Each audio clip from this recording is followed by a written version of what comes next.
আমরা আছি বলে না আপনারা সবাই ভালো আছেন। যদি আমরা না থাকি কোনোদিন একটা কমিউনিটি জোট যখন জোট বাঁধে না, ঘিরে ফেললে 1 সেকেন্ডে একদম 12টা বাজিয়ে দেবে।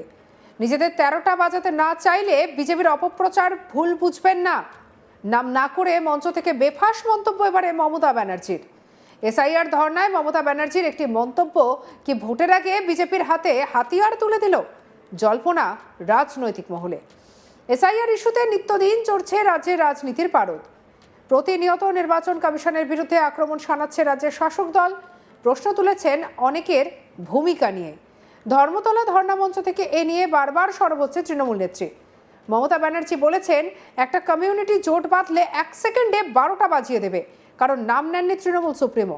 তবে ভোটের মুখে এমন মন্তব্যকে হাতিয়ার করে বাংলার মুখ্যমন্ত্রীর গায়ে আরও একবার তোষণের রাজনীতির তকমা সেটে গিয়েছে বিজেপির। শুভেন্দু তো বটেই, দিল্লিতে সাংবাদিক বৈঠক করে মমতাকে নিশানা করেছে। এসআইআর ধর্নায় ঠিক কি বলেছেন মুখ্যমন্ত্রী? সোমবার তৃণমূল নেত্রী তার বিরুদ্ধে ওঠা বাংলাদেশি মুসলিম এবং রোহিঙ্গাদের আশ্রয় দেওয়ার অভিযোগের জবাব দিচ্ছিলেন।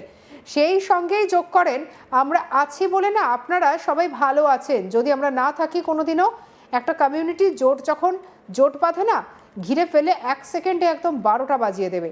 নিজেদের 13টা বাজাতে না চাইলে বিজেপির অপপ্রচারে ভুল বুঝবেন না। কি বলেছেন মুখ্যমন্ত্রী শুনবো। আমরা আছি বলে না আপনারা সবাই ভালো আছেন। আর যদি আমরা না থাকি কোনোদিন সেরকম আসে 1 সেকেন্ড লাগবে। একটা কমিউনিটি যখন জোট বাঁধে না, ঘিরে ফেললে 1 সেকেন্ডে দেবে একদম 12টা বাজিয়ে। যদি নিজেদের 13টা বাজাতে না চান, বিজেপির অপপ্রচারে কেউ ভুল বুঝবেন না। এই একটা কমিউনিটি বলতে মমতা কাদের বুঝিয়েছেন সেটাই এখন লাখ টাকার প্রশ্ন। মমতা বন্দ্যোপাধ্যায় স্পষ্ট করেননি, তবে ভোটের মুখে পড়ে যাওয়ায় একেবারে ভোটের মুখে পড়ে পাওয়া 14 আনার মতোই ইস্যু পেয়ে গিয়েছে বিজেপি। তাদের দাবি, একটা কমিউনিটি বলতে রাজ্যের মুসলিমদেরই বুঝিয়েছে নেত্রী। বিরোধী দলনেতা শুভেন্দু অধিকারীর কথায় উনি মনে হয় জানেন না উল্টো দিকে কমিউনিটিটা জোট বেঁধেছেন। উনি মুসলিমদের কথা বলছেন, সেই মুসলিম কমিউনিটি এখন হুমায়ুনের পিছনে জোট বেঁধেছে।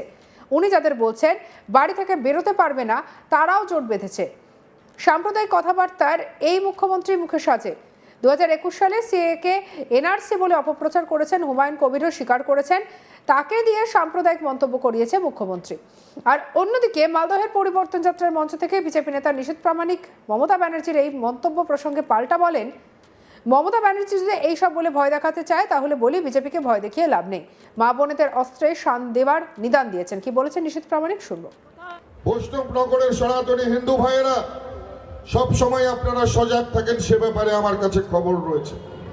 কিন্তু গতকাল মমতা বন্দ্যোপাধ্যায় টিভির পর্দায় দাঁড়িয়ে যে কথা বলেছে, সেই কথা অত্যন্ত ভয়ানক কথা। তিনি বলেছেন একটা কমিউনিটিকে নাকি তিনি কন্ট্রোল করে রেখেছেন।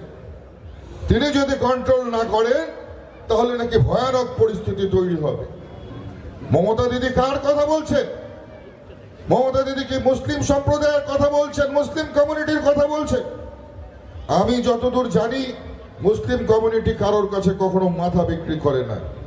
কিন্তু যদি মমতা বন্দ্যোপাধ্যায় সেটা ভেবে থাকেন আর সেই দেখিয়ে যদি আমাদের এই বাংলার সনাতনী হিন্দু ভাইদের ভয় দেখাবার চেষ্টা করেন, মনে রাখবেন আমরা মাথা উঁচু করে চোখে চোখ রেখে লড়াইটা করতে জানি। ভয় আমাদের দেখিয়ে লাভ হবে না। কি আপনারা ভয় পাবেন? লড়াই হবে, লড়াই হবে। ঘরে ঘরে অস্ত্র রাখতে হবে। মায়েদের সম্মান কেউ ছিনিয়ে নিতে এলে বন্ধুগণ মনে রাখতে হবে, আমরা কিন্তু সনাতনী হিন্দুর সন্তান। প্রয়োজন হলে আমাদেরকে যুদ্ধক্ষেত্রে অবতীর্ণ হয়ে মায়েদের সম্মান রক্ষার স্বার্থে হাতে অস্ত্র তুলে নিতে হবে। এখন থেকে অস্ত্রের শান দেওয়া শুরু করুন। মায়েদেরকে বলবো, আপনারা নিজেদের হাতের শাখা সিঁদুর রক্ষা করতে চান কি চান না? আপনারা চান? এখন থেকে ঘরে যে অস্ত্র আছে, ব্যাটারি, আপনারা এখন থেকে ধার দিতে শুরু করুন, শান দিতে শুরু করুন। এসআইআর ইস্যুতে নির্বাচন কমিশন এবং মুখ্য নির্বাচন কমিশনকে লাগাতার নিশানা করে চলেছে তৃণমূল কংগ্রেস।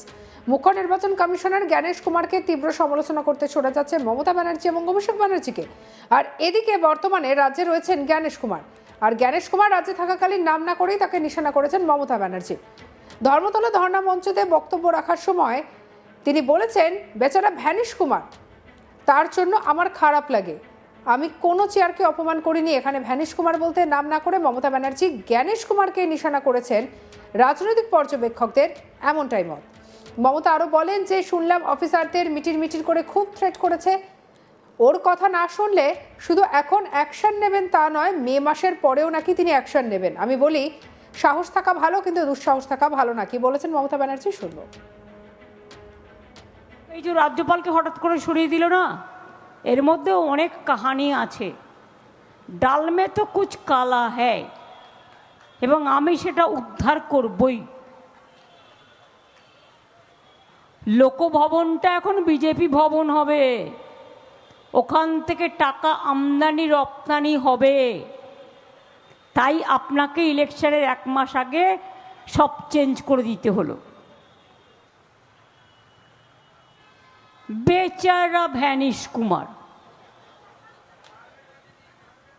তার জন্য আমার খারাপ লাগে। আমি কোনো চেয়ারকে অপমান করছি না। ভ্যানিশ কথাটা আমরা ইউজ করি কারণ কালো লোকেদের ওয়াশিং মেশিনে ভ্যানিশ করে দিয়ে হোয়াইট করে দেওয়া হয়, আমি সেই জন্য ইউজ করছি। Strong vanishing powder. আজকেও আমি শুনলাম অফিসারদের মিটিং করে বহু থ্রেট করা হয়েছে।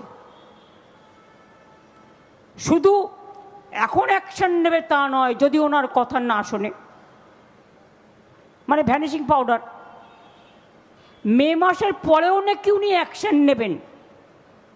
আমি বলি, সাহস থাকা ভালো, কিন্তু দুঃসাহস থাকা ভালো না।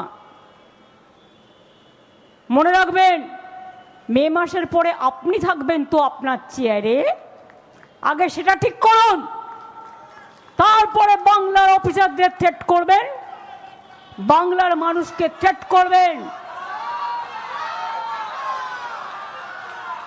যে বিএলওরা, যে ইয়ারোরা, যে ডিওরা রাত দিন পরিশ্রম করে মারাও গেছেন অনেকে, এই চাপ সহ্য করতে না পেরে এসআইআরে একটা নোটিশ, একটা মৃত্যু, 190 জনের ওপর লোক মারা গেছে।